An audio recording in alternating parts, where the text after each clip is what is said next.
Christ is risen. I heard an earthquake right now, right there. As soon as I said I heard an earthquake. Was that an earthquake coming from your room? I said, Christ is risen. I want to hear, truly he is risen from every one of your houses. I don't care if you live in a place by yourself. I don't care if your neighbors call you crazy. Tell them that your priest made you say it. I want to say, Christ is risen. There it is. I heard it all the way over here, wherever it was. Truly, he's risen, and nothing's going to make us stop praising him today and stop rejoicing today. Just like Bishop Peter said, okay, in his beautiful letter. Our attitude, he gave a great example of Paul and Silas when they were in prison and how they chose to focus on what was good, not what was bad. And what you see is the disciples in particular, before the resurrection of Christ, were always focused on what was here and what was now and what they had in front of them. And oh Lord, where are we going to get food to eat? And oh Lord, you can't say that or else the bad guys are going to get upset at us. And no, please don't go to that city because they may kill you. They're always focused on here and focused on now. Why does he not care that we are perishing? And then the waves and then the wind and then the bread. And they were always focused on here and now. But after the resurrection of Christ, man, that changes everything. And that changed their focus. And that changes our focus too. Our eyes are no more down. Our eyes don't see no more death. Our eyes don't see no more pain. Our eyes don't see any of that stuff. Our eyes are lifted up because the King of Kings, the Lord of Lords, the King of Glory is risen from the dead. And what is greater than that? And what is more powerful than that? And what can overcome that? If the grave, which was the final enemy, like St. Athanasius said, the grave was the final enemy, the one that could not be defeated, has been defeated this night. What's the enemy have over us? A little virus to make us stay in our home, make us spend time with our families, make us spend time resting, make us grow our hair back, okay, make us save the ozone and all that stuff. That little thing is going to take away our joy. It's going to take away our power because we're not in the church. Come on now. Never be the people of God. People of God, their joy comes from inside, not from outside. And that has to be us.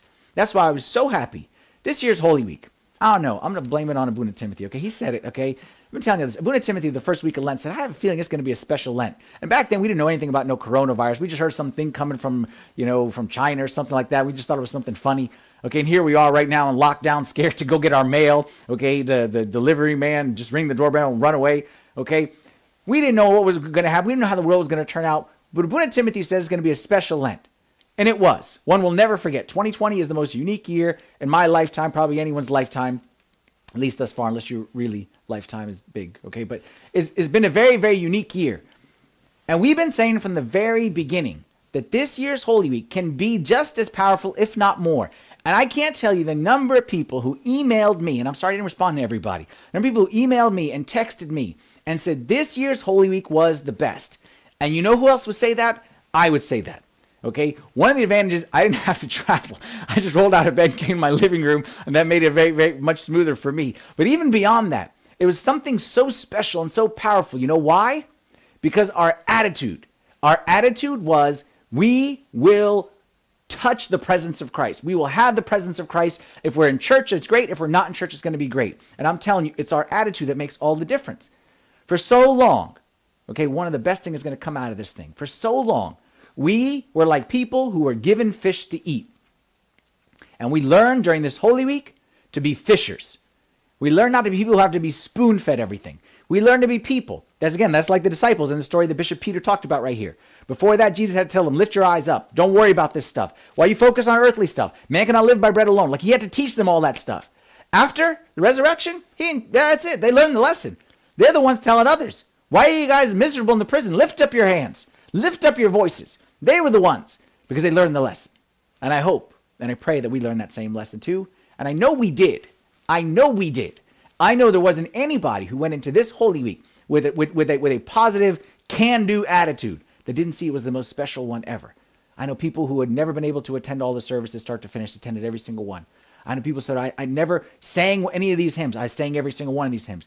I know some people out there who said, I never learned the psalm. But you know what? Someone told me they would turn down us singing the psalm and go their own tune, okay? And I don't know how they caught up, or I don't know.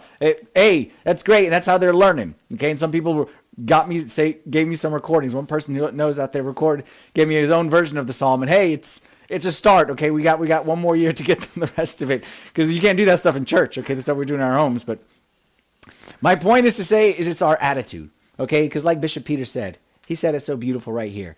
He said he is the King of Glory. He's the incarnate Son of God, and nothing stops that. Christians throughout history, they've been persecuted. Persecution doesn't stop the resurrection, doesn't stop them from celebrating the King of Glory. They've been in jails. And that didn't stop them from celebrating the King of Glory and his resurrection. They've been in monks in the wilderness, out in the way, in a cave with nothing. They didn't stop them from anything. Okay, that's not going to stop us. We will find new ways to reach our Savior, okay, and to celebrate him. And that's my prayer for you guys tonight, okay? I wish we could all be here together, okay, but believe me, and I don't just say this, okay, I know this makes me sound like really like one of those old priests, okay, and I don't consider myself old, but I'll be old for a night, that's okay. Y'all are in my heart, okay? See, I said the word y'all to make it not as old sounding, okay, because what a more spiritual priest would have said, my beloved, you are in my heart, but I'll say it more my way, okay? Believe me, you guys are in my heart. And there isn't a day that goes by that I don't think about many people, and God puts people in my heads, okay, and I put them up in prayer, and I know there's certain people who are struggling. I know people who've been sick, okay, and overcame the sickness. I know some who are still going through it, okay. Believe me, you guys are all, like Bishop Peter said, you're in his prayers, okay, thank him for that, okay. You're in my heart and in my prayers, and more importantly, we're all in the hands of God. Believe me, there's no better place to be, okay. So wherever you are, if you are in